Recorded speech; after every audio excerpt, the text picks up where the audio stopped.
Hello viewers, welcome to E test academy and E test YouTube channel. Viewers, आज की इस video में आपके साथ ई टेस्ट अकेडमी के इस ई टेस्ट यूट्यूब चैनल पर लेटेस्ट जॉब्स अपडेट्स को डिस्कस किया जाएगा। वीवर्स, ये मोस्ट इंपॉर्टेंट जॉब्स हैं, इसलिए हम इसे मुकम्मल वजाहत के साथ, डिटेल के साथ आपके साथ डिस्कस करने जा रहे हैं। पाकिस्तान मिलिट्री अकाउंट्स डिपार्टमेंट ने बहुत सी ऐसी असामियां अनाउंस की हैं जिन पर अप्लाई करके आप ग्रेड 17 तक आसानी से जा सकते हैं। याद रखें, इस वीडियो में आपको मुकम्मल डिटेल प्रोवाइड की जाएगी। आपको 100% गारंटी के साथ बताया जाएगा किस तरह से आप दर्जा चहारम स्केल 1 से लेकर ग्रेड 17 तक खुद को ले जा सकते हैं। हमारे साथ रहें, इस वीडियो को मुकम्मल देखें। इस वीडियो के एक एक स्टेप में आपको इन वैकेंसीज के बारे में इंफॉर्मेशन दी जाएगी, किस तरह से आपने इन पे अप्लाई करना है, कौन से आपके डॉक्यूमेंट्स होने चाहिए और किन किन चीज़ों को आपने अप्लाई करते हुए मद्देनजर रखना है ताकि आपकी रिक्रूटमेंट में किसी किस्म की परेशानी का सामना आपको ना करना पड़े। वीवर्स, यहाँ पर नोट कर ले, Pakistan military accounts department Pakistan का एक ऐसा सिविल डिपार्टमेंट है जो कि आर्म्ड फोर्सेस का बजट एंड अकाउंट्स देखता है। पाकिस्तान में एयर फोर्स है, नेवी है, बर्री फौज है, आर्मी है जिसे कहते हैं, इन तमाम का अकाउंट्स बजट जो है ये पाकिस्तान मिलिट्री अकाउंट्स डिपार्टमेंट देखता है और इसी डिपार्टमेंट में ये वैकेंसीज आई हैं जो कि मोस्ट इंपॉर्टेंट हैं। इस वीडियो को मुकम्मल देखें क्योंकि इस वीडियो के एंड पर आपको वो तरीका, वो प्रोसीजर बताया जाएगा जिसके तहत आप स्केल 1 से ग्रेड 17 तक जंप कर सकते हैं। और ये ऐसा जंप है जो पाकिस्तान के किसी भी दूसरे डिपार्टमेंट में आपको नहीं मिलेगा। वीवर्स, ये कुछ असामियां हैं पाकिस्तान मिलिट्री अकाउंट्स डिपार्टमेंट ने जो अनाउंस की हैं। इनमें नायब कासद है, चौकीदार है, फराश है, स्वीपर है। बहुत से कैंडिडेट्स ने हमें इसलिए मैसेज किए क्योंकि यहाँ पर जो एक असामी है फराश की, उन्हें इस बारे में नहीं पता था। बहुत से कैंडिडेट्स ने नायब कासद के बारे में इंफॉर्मेशन ली। एट द एंड हम इस मुकम्मल वीडियो में इन तमाम असामियों को डिस्कस करेंगे। याद रखें, चाहे आप नायब कासिद पे अप्लाई करते हैं, चाहे चौकीदार पर अप्लाई करते हैं, चाहे फराश पर, चाहे स्वीपर पर, ये तमाम असामियां एक ही डिपार्टमेंट की हैं, पाकिस्तान मिलिट्री अकाउंट्स डिपार्टमेंट। अगर आपकी क्वालिफिकेशन अच्छी है, आप मेहनती हैं, आप अपनी क्वालिफिकेशन को अपॉइंटमेंट के बाद इंप्रूव कर सकते हैं, तो आपके लिए बिल्कुल भी मुश्किल नहीं है कि आप किस तरह से अपने आप को ग्रेड 17 में लेकर जाएंगे। ये तमाम डिस्कशन हम एट द एंड करेंगे। सबसे पहले हम आपको ये बताते हैं कि इन वैकेंसीज में आपको क्या करना है, कौन सी आपकी क्वालिफिकेशन होनी चाहिए, कौन कौन से कैंडिडेट्स इस पे अप्लाई कर सकते हैं। ये तमाम इंफॉर्मेशन है, ये हमने स्टेप बाय स्टेप यहाँ पर लिखी हुई है। सबसे पहले आपको इन ड्यूटीज के बारे में बताया जाएगा जो इन असामियों पर अपॉइंट होने वाले कैंडिडेट्स अदा करेंगे। बहुत से कैंडिडेट्स को यही नहीं पता कि ये जो असामियां हैं इनकी ड्यूटी क्या है। उसके बाद आपको तादाद बताई जाएगी, किस असामी की कितनी तादाद है, तालीमी काबिलियत आपकी कितनी हो, किस किस उम्र के लोग इन असामियों पर अप्लाई कर सकते हैं, माजूर अफराद अप्लाई कर सकते हैं या नहीं,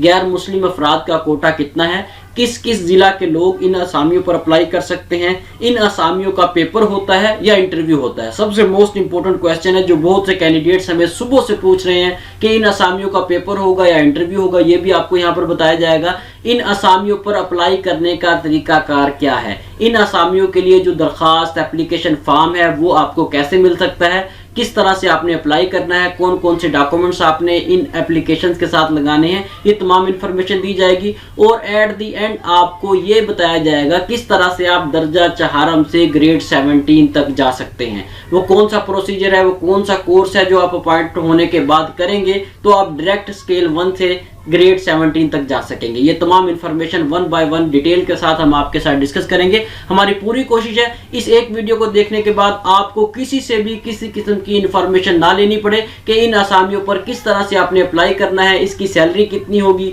वगैरह वगैरह जितनी भी इंफॉर्मेशन है A to Z 100% आपको इस वीडियो में प्रोवाइड की जाएगी। वीवर्स, मजीद चीजों को डिस्कस करने से पहले आपसे रिक्वेस्ट है कि वीडियो को लाइक जरूर कर दें। अगर आपने अभी तक ई टेस्ट अकेडमी का ये ई टेस्ट यूट्यूब चैनल सब्सक्राइब नहीं किया तो हमारे इस चैनल को सब्सक्राइब कर लें और साथ बेल आइकन को जरूर प्रेस करें ताकि फ्यूचर में लेटेस्ट सॉल्व पेपर्स और लेटेस्ट जॉब्स अपडेट्स की इंफॉर्मेशन आपको बर वक्त मिलती रहे। वीवर जी, हमारे पास सबसे पहला स्टेप है इन असामियों की ड्यूटी क्या होती है। ये जो असामियां अनाउंस हुई हैं नायब कासिद की, चौकीदार की, फराश की, स्वीपर की, इन्हें 1 बाय 1 आपके साथ डिस्कस करते हैं ताकि आपको आइडिया हो कि आपने इन असामियों पर अप्लाई करना है या नहीं, जो इनके काम है इन असामियों के वो आप कर सकते हैं या नहीं। बहुत से कैंडिडेट्स ऐसे हैं जो अप्लाई कर देते हैं, सिलेक्ट भी हो जाते हैं, लेकिन उसके बाद वो जॉब को छोड़ देते हैं, मुलाजमत को छोड़ देते हैं क्योंकि वो काम वो पसंद नहीं करते जो उनका होता है। इस तरह से बहुत से कैंडिडेट्स की हक तलफी होती है। अगर आपको ये तमाम काम जो आपको बताए जाएंगे पसंद नहीं है, आप नहीं करना चाहते, तो आप काइंडली इन असामियों पर अप्लाई मत कीजिएगा, ताकि जो जरूरतमंद हकदार लोग हैं वो ही इन असामियों पर अप्लाई करें और आगे आ सकें। सबसे पहले हम नायब कासद को डिस्कस करेंगे। नायब कासद में सबसे पहले ये है कि आपने ऑफिस में जितनी भी फाइल्स वगैरह होती हैं उनको आपने तरतीब से रखना है। जितने भी डॉक्यूमेंट्स होते हैं उन तमाम डॉक्यूमेंट्स को आपने अरेंज करना है।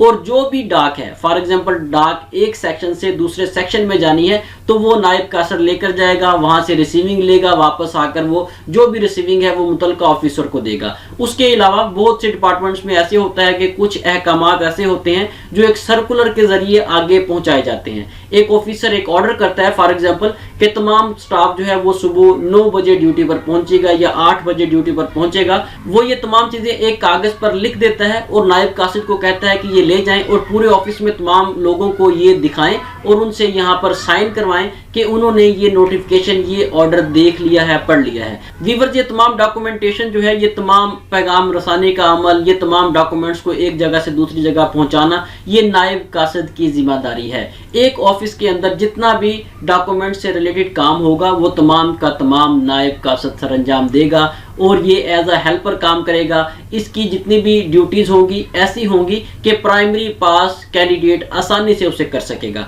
यहाँ पर ऐसा कुछ भी नहीं है कि आपको इंग्लिश का ऐसे लिखने के लिए दिया जाएगा जॉब के बाद, या आपको ड्यूरिंग जॉब कुछ ऐसी चीजें कही जाएंगी जो आपको नहीं आती होंगी, फॉर एग्जाम्पल एजुकेशन से रिलेटेड। ऐसा बिल्कुल भी नहीं है। जितने भी काम है वो ऐसे हैं जो एक प्राइमरी पास कैंडिडेट आसानी से कर सकता है। मजीद इसके नोट्स इंटरव्यू के लिए या पेपर के लिए वो भी आप हमारी ई टेस्ट अकेडमी से मंगवा सकते हैं। आपके सामने ई टेस्ट अकेडमी का ऑफिशियल व्हाट्सएप कॉन्टैक्ट नंबर दर्ज है। इस व्हाट्सएप कॉन्टैक्ट नंबर पर राब्ता करें और नायब कासिद आसामी के तहरीरी पेपर और इंटरव्यू की तैयारी के लिए नोट्स आप हमसे मंगवा सकते हैं। सेकंड नंबर पर चौकीदार है। चौकीदार का काम सिक्योरिटी से मुतल्का है। चौकीदार का काम यह है कि किसी भी गैर मुतल्का शख्स को बगैर इजाजत बिल्डिंग या ऑफिस में दाखिल ना होने दे। चौकीदार की ड्यूटी गेट पर भी लगाई जा सकती है, किसी ऑफिसर के ऑफिस के बाहर भी लगाई जा सकती है, या फिर मिलिट्री अकाउंट्स डिपार्टमेंट का जो कंट्रोलर होता है वो उसकी ड्यूटी कहीं पर भी ऑफिस के अंदर लगा सकता है।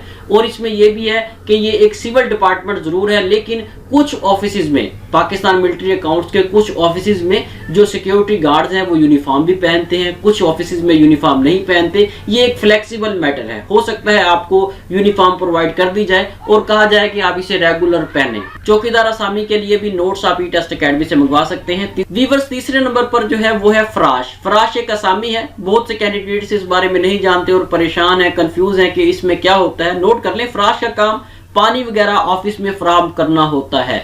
ऑफिस के कूलर वगैरह में पानी भर दिया, किसी ऑफिसर को पानी या चाय वगैरह बनाकर पिला दी, ऑफिस का सामान उठाकर एक ऑफिस से दूसरे ऑफिस पहुंचा दिया। मिजाज अथॉरिटी फराज से नायब कासिद, चौकीदार वगैरह का काम भी ले सकती है। वीवर्स, ये तमाम ड्यूटीज जो हैं ये फराज की हैं, लेकिन यहाँ पर याद रखें नायब कासिद, चौकीदार और फराज, इन तीनों से एक ही काम लिया जा सकता है। चौकीदार को ऑफिस में नायब कासिद की जगह पर किया जा सकता है, फराज को गेट पे खड़ा किया जा सकता है। ये तमाम ऐसी चीजें हैं जो कंट्रोलर या मुतलका जो अथॉरिटी है वो इसे डिवाइड कर सकती है, इसे रिप्लेस कर सकती है। इसके भी जो पेपर होंगे या इंटरव्यू होगा उसके नोट्स भी आप ई टेस्ट अकेडमी से मंगवा सकते हैं। चौथे नंबर पर है स्वीपर। स्वीपर के बारे में आप तमाम जानते हैं कि स्वीपर सफाई करने वाले को कहते हैं। ये सफाई ग्राउंड की भी हो सकती है, ऑफिस की भी हो सकती है, कंप्यूटर लैब की भी हो सकती है। स्वीपर का काम ऑफिस में सफाई से मुतल्लिक़ तमाम मामलात को देखना है और ऑफिस के सफाई की तमाम जिम्मेदारी स्वीपर पर होती है। वीवर्स, यहाँ पर नोट कर लें, इन आसामियों पर मोस्टली जो क्रिश्चियन कैंडिडेट्स है वो अप्लाई करते हैं। अगर यहाँ पर मुस्लिम कैंडिडेट्स भी अप्लाई करना चाहें तो वो कर सकते हैं।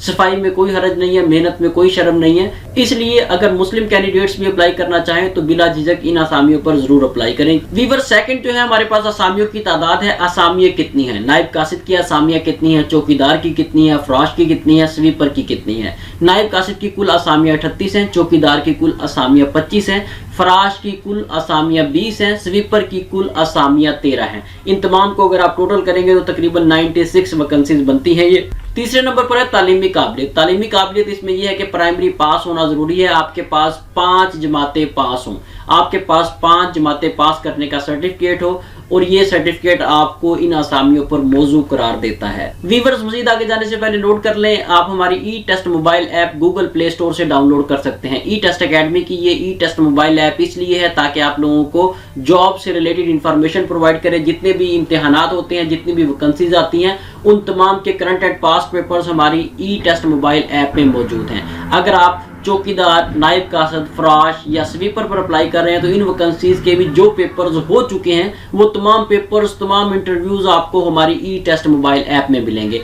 सिंपल है, आपने गूगल प्ले स्टोर में जाना है। जिस तरह से आप व्हाट्सएप, फेसबुक डाउनलोड करते हैं, वैसे ही आप गूगल प्ले स्टोर में जाकर ई टेस्ट लिख कर सर्च करें। आपके सामने पहले नंबर पर हमारी ई टेस्ट मोबाइल ऐप आएगी, इसे डाउनलोड करें और किसी भी पेपर की, किसी भी असामी की, किसी भी इंटरव्यू की तैयारी बिल्कुल फ्री ऑफ कॉस्ट करें। याद रखें, ई टेस्ट मोबाइल ऐप बिल्कुल free of cost mobile app है। वीवर्स, चौथे नंबर पर है कितनी उम्र के लोग अप्लाई कर सकते हैं। ये एक इंतहाई इंपॉर्टेंट क्वेश्चन है। बहुत से कैंडिडेट्स कंफ्यूज हैं कि वो किस तरह अप्लाई करें। उनकी एज जो है वो 30 से ज्यादा है। नोट कर लें, नायब कासिद, चौकीदार, फ्राश और स्वीपर, इन तमाम आसामियों के लिए 18 साल से 30 साल तक की उम्र के लोग अप्लाई कर सकते हैं। इसके साथ साथ गवर्नमेंट ऑफ पाकिस्तान ने 5 साल की रियायत दी है। 5 साल की रियायत से मुराद ये है कि 30 साल से ऊपर 35 साल तक जितने भी आम शहरी हैं पाकिस्तान के, वो इन वैकेंसीज पर अप्लाई कर सकते हैं। इसके अलावा अगर कोई कैंडिडेट किसी और डिपार्टमेंट से पाकिस्तान मिलिट्री अकाउंट्स डिपार्टमेंट में इन वैकेंसीज पे अप्लाई करना चाहता है तो वो अपने महकमा से इजाजत ले।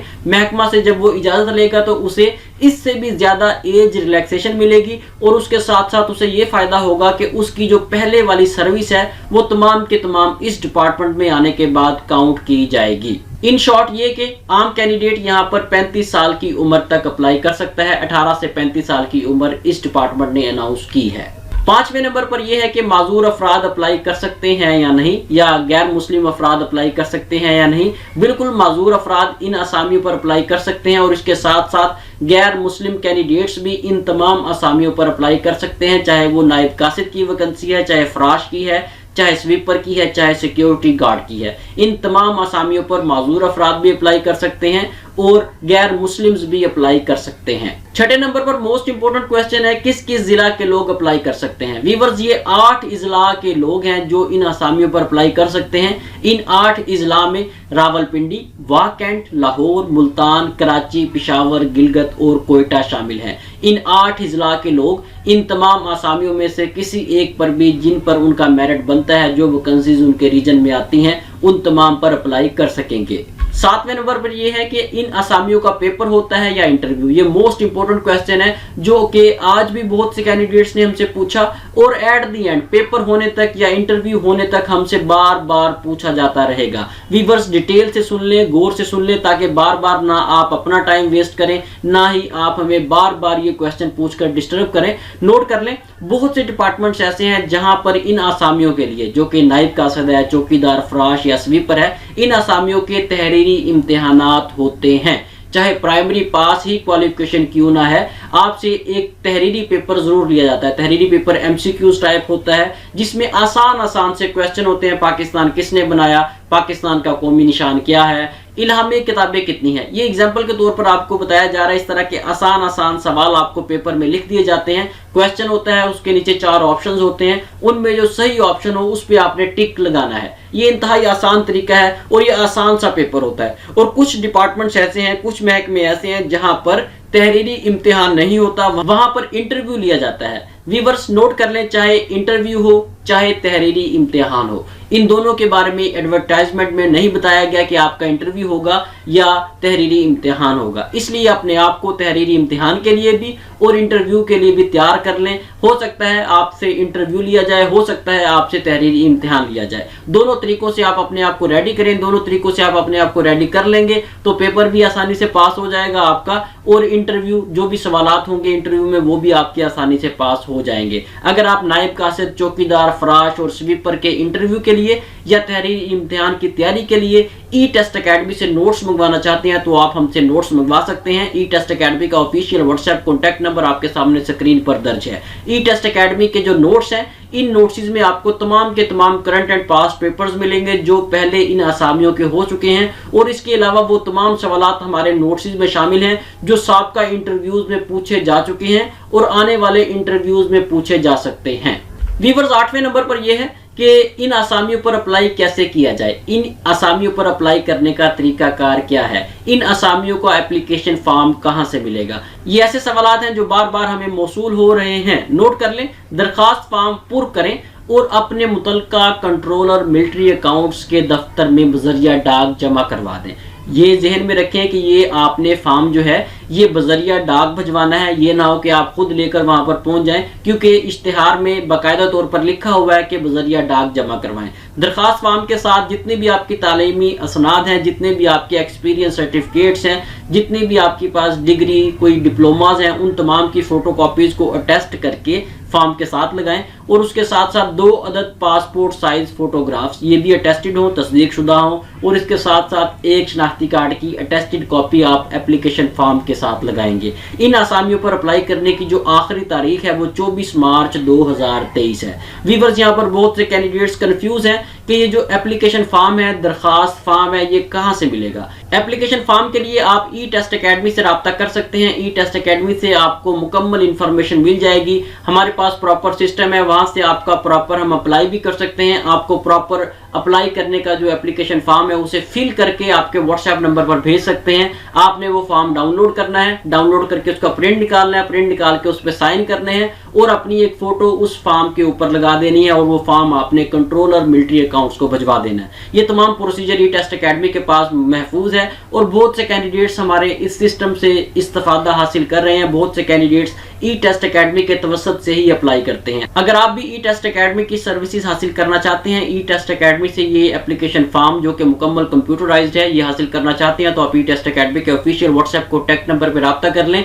आपको ये मुकम्मल फिल शुदा फॉर्म मिल जाएगा जिस पर आपका नाम, आपका एड्रेस, तमाम चीजें हम आपसे पूछकर वहां पर दर्ज कर देंगे। आपने सिर्फ उसका प्रिंट लेना है, उस पर साइन करने हैं और ये फॉर्म आपने मुतल्लिका ऑफिस में भिजवा देना है। इसके लिए आप हमारी ई टेस्ट अकेडमी के ऑफिशियल व्हाट्सएप कॉन्टैक्ट नंबर पर रब्ता कर लें ताकि आप ये तमाम सर्विसेज हमारी हासिल कर सकें। व्यूअर्स एट द एंड 9वें नंबर पर जो सबसे अहम तरीन बात है वो ये है कि दर्जा चहारम से ग्रेड 17 तक कोई कैंडिडेट, कोई उम्मीदवार कैसे जा सकता है। ये इंतहाई अमेजिंग है और ये इंतहाई कंफ्यूजिंग भी उन कैंडिडेट्स के लिए है, उन लोगों के लिए है जो ये तमाम चीजें नहीं जानते। नोट कर लें, Pakistan military accounts department Pakistan का ऐसा डिपार्टमेंट है जिसका प्रॉपर एक स्ट्रक्चर है। यहाँ पर अगर कोई कैंडिडेट स्केल 1 में आता है और अपनी वो क्वालिफिकेशन, अपनी तालीम जारी रखता है तो वो ग्रेड 17 तक, ग्रेड 18 तक जा सकता है। मैं आपको सिंपली सादा तरीके से यहाँ पर समझाता हूँ। जब कोई कैंडिडेट पाकिस्तान मिलिट्री अकाउंट्स में स्केल 1 में भर्ती होता है, भर्ती होने के बाद वो अपनी तालीमी काबिलियत जो है वो शो करता है, अपनी क्वालिफिकेशन, अपनी तालीम जारी रखता है और एट द एंड वो ग्रेजुएशन कर लेता है। ग्रेजुएशन उसकी BCom में है, BA में है, ये मुतल्लिका पॉलिसीज पर डिपेंड करता है, लेकिन इस वक्त जो पॉलिसीज हैं उनमें BCom शामिल है। अगर स्केल 1 का कैंडिडेट, स्केल 1 का उम्मीदवार, स्केल 1 का मुलाजिम जो कि पाकिस्तान मिलिट्री अकाउंट्स का है वो BCom कर लेता है तो उसकी 3 साल सर्विस होने के बाद पाकिस्तान मिलिट्री अकाउंट्स उसे डायरेक्ट पहले स्केल से 11वें स्केल में अपॉइंट कर देता है। उसकी प्रमोशन पहले स्केल से 11वें स्केल में हो जाती है और ये बहुत बड़ा जंप है, पहले स्केल से 11वें स्केल में आना। पाकिस्तान के किसी भी डिपार्टमेंट में 10 स्केलों का जंप मौजूद नहीं है, लेकिन ये पाकिस्तान मिलिट्री अकाउंट्स है जहां पर एक कैंडिडेट को, एक मुलाजिम को पहले स्केल से 11वें स्केल में ले जाते हैं। जब वो 11वें स्केल में आ जाता है तो उसके बाद उसे एक कोर्स करने की ऑफर की जाती है जो कि 1.5 साल का एक कोर्स है जिसे पिफा कहा जाता है। अगर वो मुलाजिम, वो मुतल्लिका कैंडिडेट जो सिलेक्ट हो चुका होगा, अगर वो पिफा कर लेता है, वो जो कोर्स है 1.5 साल का वो कर लेता है, तो पाकिस्तान मिलिट्री अकाउंट्स उसे इमीडिएटली 17 ग्रेड में प्रमोट कर देती है और ये इंतहाई आसान प्रोसीजर है। अगर आप इसे वेरीफाई करना चाहें तो आप पाकिस्तान मिलिट्री अकाउंट्स के किसी भी मुलाजिम से, किसी भी ऑफिसर से ये तमाम इंफॉर्मेशन वेरीफाई कर सकते हैं। ई टेस्ट अकेडमी जो भी आपको इंफॉर्मेशन प्रोवाइड करती है वो 100% ट्रू होती है, 100% दुरुस्त होती है और 100% गारंटी के साथ होती है। जब आप इस तमाम इंफॉर्मेशन को पाकिस्तान मिलिट्री अकाउंट्स के किसी भी मुलाजिम से, किसी भी ऑफिसर से वेरीफाई करेंगे तो इंशाल्लाह ताला आपको ये तमाम हमारी बातें सच नजर आएंगी और आपका ई टेस्ट अकेडमी पर ट्रस्ट बिल्ट होगा। इसलिए इन तमाम इंफॉर्मेशन को अपने सामने रखते हुए, अपने फ्यूचर को, अपने मुस्तकबिल को अपने सामने रखते हुए इन वैकेंसीज पे अप्लाई करें और अल्लाह पर भरोसा रखें। किसी भी शख्स को किसी किस्म के पैसे, रिश्वत देने की जरूरत नहीं है, किसी भी किस्म की सिफारिश करने की जरूरत नहीं है। अल्लाह पर भरोसा रखें और उसके बाद अपनी काबिलियत पर भरोसा रखें। अगर अल्लाह ने आपका रिज़्क इस महकमे में रखा है तो दुनिया की कोई ताकत आपका रिज़्क यहाँ से नहीं रोक सकती। उम्मीद है कि ये तमाम इन्फॉर्मेशन आपके लिए यूजफुल साबित होगी। अगर किसी किस्म की कोई कन्फ्यूजन हो तो ई टेस्ट अकेडमी के ऑफिशियल व्हाट्सएप नंबर पर रब्ता कर लीजिएगा, वहीं से आपको फॉर्म मिल जाएगा, तमाम प्रोसीजर वहाँ से आप दोबारा पूछ सकते हैं। किसी किस्म का कोई कन्फ्यूजन हो तो आप कमेंट्स करके भी हमसे कमेंट में पूछ सकते हैं, फौरी तौर पर आपके कमेंट का रिप्लाई किया जाएगा। इसके साथ व्यूअर्स हमें इजाजत दें, इंशाल्लाह नेक्स्ट वीडियो में latest fraud papers, latest jobs updates के साथ दोबारा हाजिर होंगे। अल्लाह हाफिज।